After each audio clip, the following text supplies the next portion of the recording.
Mount Everest, known as the world's highest mountain. Its elevation of 29,035 feet, attracts many climbers, including highly experienced mountaineers. To many, conquering Mount Everest is the top of their bucket list activities. However, Everest presents dangers such as altitude sickness, weather, and wind, as well as significant hazards from avalanches and the Khumbu Icefall. Over the last 80 years, around 300 climbers have failed to return alive from the world's highest mountain, earning it the unofficial title of the world's highest graveyard. The mountain's fabled death zone, or the portion above 25,000 feet, is where the majority of these climbing fatalities occur. The atmospheric pressure is about a third of that at sea level, meaning there is about one-third the amount of oxygen to breathe. The air is so thin recovery of bodies has proven impossible, and for many, Everest is where they take their last breath. As a result, helicopters cannot fly to this altitude, making airlifting bodies impossible. Each body must be hand-carried down icy rock faces and slippery frozen slopes. Many wonder why so few attempts are made to recover the bodies that litter that mountain, and the truth is painful. It's hard enough for the living to return alive, and it's near impossible to recover most of the dead. In addition to bodies, discarded climbing gear, oxygen bottles, and other detritus from years of dangerous expeditions litter the mountainside, earning Everest yet another unofficial title, the world's highest trash can. Due to the temperature, these corpses remain frozen 365 days a year. As a result, most of the bodies are nearly perfectly preserved, even after being abandoned for decades.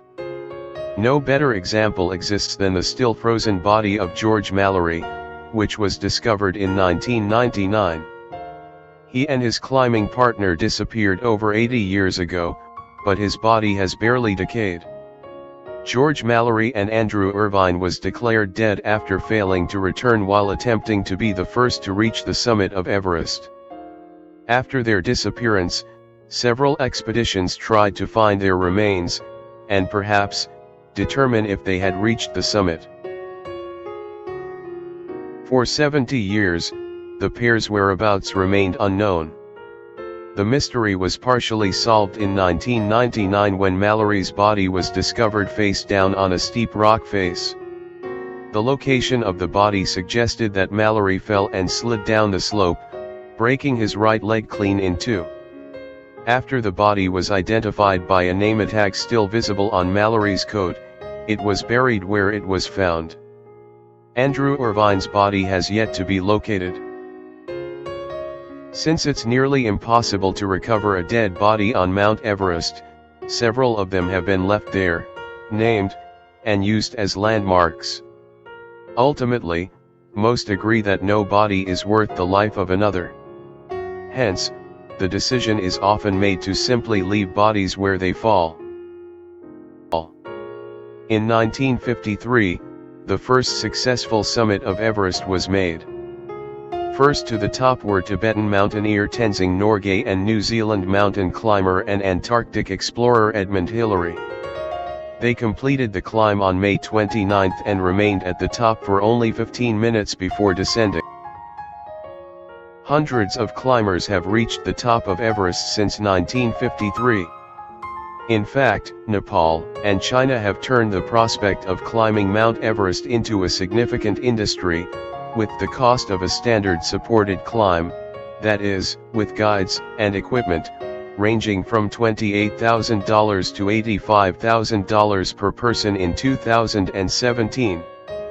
Advancements in technology and experience have led to a better survival rate of climbers. As of 2011, about 1,000 climbers a year attempt to reach the summit, and on average 15 to 20 perish.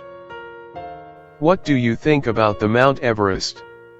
If you have suggestion and comments, don't forget to leave it below. That's all for now. I hope you gain knowledge and I'll see you on the next video. Adios.